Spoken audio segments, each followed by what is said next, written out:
안녕하세요. 오늘 소개해드릴 책은 90년생이 온다입니다. 오늘은 책에 맞춰서 90년생 티를 팍팍 내봤어요. 이 책은 웨일북즈에서 출판된 책이고요. 임홍택 작가님께서 쓰셨습니다. 임홍택 작가님께서는 과거에는 CJ제일제당에서 소비자 분석 쪽 일을 하셨었고 현재는 브랜드 매니저로 마케팅 업무를 하고 계신다고 해요. 그래서 그런 건지 트렌드 분석이 굉장히 잘 돼 있는 책이었고 90년생인 제가 읽었을 때 실제로 너무나도 공감이 많이 되고 제 얘기도 많고 그리고 이 책에 나오는 모든 케이스의 사람들이 제 주변 친구들 혹은 지인들이었던 책이었습니다. 제 아버지만 해도 IMF 때 퇴직을 하셨었고 아니면은 혹시 자기가 꼰대가 돼 있을까봐 걱정하고 있는 제 상사분도 계시고 IMF 이전에 봉고차로 대학교 앞에서 신입사원들을 쭉 쓸어갔다던 교수님도 계세요. 그래서 모든 세대를 볼 수 있는데 이 책에 그 모든 세대들마다의 특징이 잘 기록이 되어 있었어요. 이 책에서는 90년생의 특징을 크게 세 가지로 분류했습니다. 첫째, 간단하다. Simple is the best라고 하죠. 사실 제가 생각하기에는 이 문장조차 너무 길게 느껴질 정도예요. 요즘은 막 별다줄이라고 말을 다 줄여서 쓰잖아요.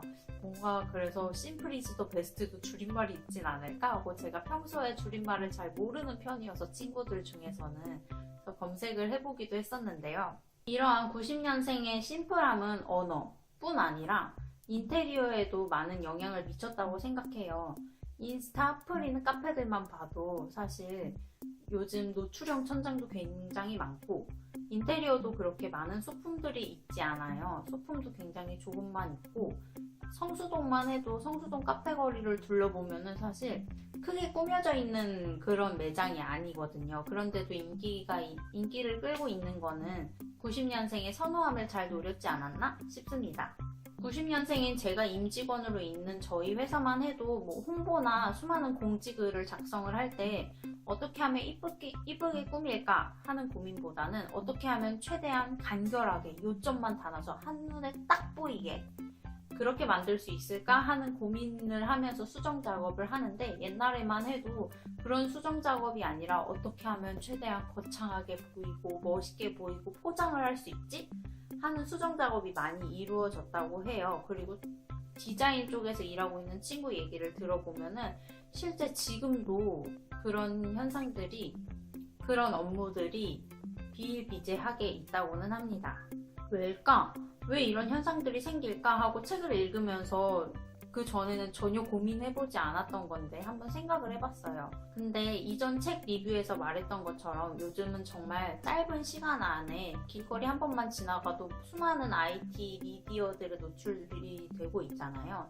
저희 눈에 지나가고 있는 광고들도 너무 많고 유튜브만 해도 광고가 굉장히 많죠. 그 광고들도 심지어 전부 다 간단한 명료한 한눈에 딱 들어오는 그런 광고들이 많습니다. 그러니까 사람들이 쓱 봤을 때 그 쓱에 포착될 수 있는 그런 간단 명료한 광고가 살아남는 거겠죠. 근무 형태에서도 그런 거추장한 포장을 중요시하기보다는 효율성을 높이는 게 최근 추세인 듯 합니다. 둘째, 재미있다. 제가 친구들이랑 했던 얘기들을 집에 가서 오늘 친구들이랑 뭐 이런 얘기를 했어 하면서 얘기하면은 어머니께서 항상 하시는 말씀이 있어요. 정말 한 99% 정도 하시는 말씀인데 어머머 요즘 애들은 말을 어쩜 그렇게 재밌게 하니? 라고 정말 많이 말하세요. 옛날 피처폰처럼 뭐 1대1 메시지를 쓰고 있는 게 아니라 지금은 사실 단톡방이 엄청 많죠. 저만 해도 단톡방이 지금 5개 이상이 있는데 단톡방에서는 인원도 많은데 어느 세월에 진지하게 문장을 치고 그 문장 치는 사이에 이미 대화의 흐름이 바뀌어 있어요. 그래서 그런 길게 말하는 것보다는 그 상황에 맞게 센스 있게 짧게 툭툭툭 던지는 그런 말들이 더 반응이 좋기도 하고 그런 수많은 대화창 속에서 살아남기 위해 진화된 드립력이라고 저는 생각합니다.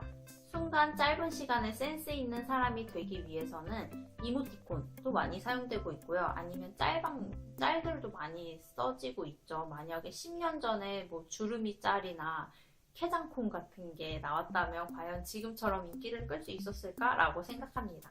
셋째, 정직하다. SNS 광고 중에 요즘 이런 게 되게 많아요. 혹시라도 광고 영상을 올렸을 때 그 영상마저 편집할 수도 있지 않나? 라고 의심을 갖는 90년생들을 위해서 편집 없는 동영상.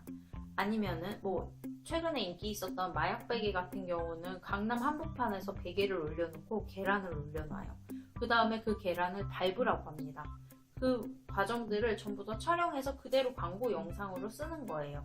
따로 광고 영상을 제작하지 않고 정말 실제 있는 상품을 그대로 길거리에서 보여주는 게 광고 홍보가 되는 거고 홍보 영상이 되는 거죠. 어떻게 보면 IT 발전이 90년생의 정직함을 이끌어낼 수 있었다고 저는 생각합니다. IT가 발전함으로써 인터넷 검색만 하면은 어떤 상황인 건지 다 알 수 있고, 어떤 한 사람의 과거를 알 수 있고, 신상을 알 수 있고, 어떤 한 가게의 그때그때 컨디션을 알 수 있고, 이렇게 알 수 있는 정보가 많다 보니까 서칭이 정말 편해졌고, 그 서칭을 이용해서 뭔가 비리가 있다면 비리를 알릴 수 있고, 고쳐줬으면 하는 점을 개선해달라고 요청을 할 수가 있고, 이런 게 참 편해진 세상인 것 같아요. 그렇다면 이러한 시대 변화는 과연 우리나라에만 있을까? 하고 제가 인터넷에 검색을 해봤더니 실제 지금 미국, 중국, 일본 이렇게 많은 나라들이 세대 변화를 겪고 있다고 해요.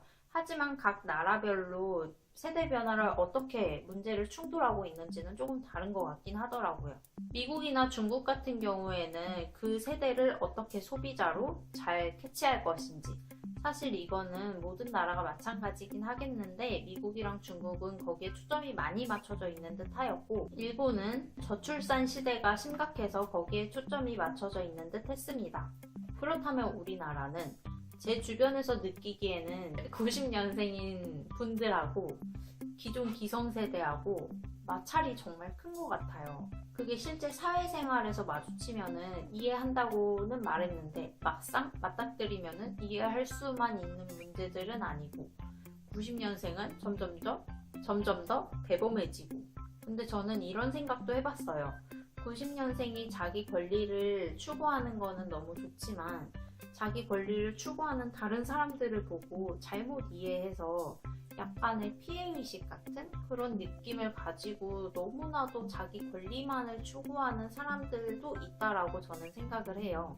그래서 우리 90년생 여러분들도 너무 자기 권리가 너무 중요하지만 사회생활함에 있어서는 기성세대가 90년생을 이해해 주기만을 바라지 말고 우리도 기성세대를 이해하는 모습을 좀 더 보였으면 좀 더 평화롭지 않을까 생각합니다. 이 90년생이 온다 책에서는 90년생 중에서도 또 세대를 나눠요. 피처폰, 슬라이드폰, 폴더폰을 쓰다가 스마트폰으로 넘어온 세대가 있고, 아니면은 이미 태어나서 문화에 적응했을 때부터 스마트폰이 더 편리했던 세대들이 있다고 해요. 실제 저희 집에 있는 애기들만 봐도 애기들인데도 핸드폰에다 대고 이렇게 확대하기도 하고 패턴을 그리기도 하고 밀어서 잠금 해제를 하기도 해요. 그렇게 이미 모바일에 애기 때부터 적응이 됐는데 커서는 얼마나 더 잘 적응할 것이며 얼마나 새로운 전자기기들이 많이 나올 텐데 거기에 잘 적응하지 않겠어요? 아니면 반대로 새로운 전자기기들이 더 많이 나올 때는 이제 또 90년생들이 잘 적응을 못하고 있을 수도 있죠. 세대 변화는 항상 있는 문제였으나 이번에 90년생이 온다에서 나오는 세대 변화는 언어 아니면은 아예 생활 라이프 자체가 다르다는 거죠. 줄임말은 너무 예전부터 나왔던 얘기였는데 그 줄임말이 원래는 들으면은 사실 의미를 유추할 수 있는 줄임말들이었는데 초딩이라든지 쌤 이렇게 부르는 걸 예시로 드셨었는데 그런 줄임말이 아니라 들으면 못 알아듣는 거죠. 실제 요즘 TV 방송에서도 그런 줄임말들, 신조어들을 주고 맞춰보라는 그런 예능에서 그런 퀴즈쇼를 상당히 많이 하더라고요. TV에 나오는 그런 방송인분들은 어떻게 보면 미디어에 가장 많이 노출이 되어 있는 건데도 거의 다 못 맞추는 거를 많이 봤습니다. 이렇게 현재 문화 차이가 큰 게 문제지만 또 어떻게 보면 나중에는 더 새로운 전자기기가 나와서 이렇게 확대하던 아기 때 아이들이 이제 더 커서 새로운 문화를 만들 수도 있고 그때 90년생인 저희들이 적응을 못할 수도 있겠죠. 나중에 저희가 적응 못할 거를 생각해서 지금 저희가 기성세대한테 90년생의 이해만을 바라는 게 아니라 저희도 기성세대를 이해하고 X세대를 이해하려는 모습을 취해서 서로 간의 사회생활에서 부딪히는 마찰이 없었으면 좋겠습니다. 후반부에 가면은 90년생의 소비 패턴이 굉장히 많이 나와 있어요. 90년생 분들뿐 아니라 90년생을 이해하려고 하시는 분들, 혹은 90년생을 타겟으로 잡고 소비자층을 노리고 있으신 분들이 읽어보시면 좋은 책인 것 같습니다. 저도 사회생활에서 90년생으로서 맡은 바를 충실히 하고 있겠습니다. 간단함, 병맛, 솔직함, 이 세 단어로 충분히 설명되는 세대인 것 같아요.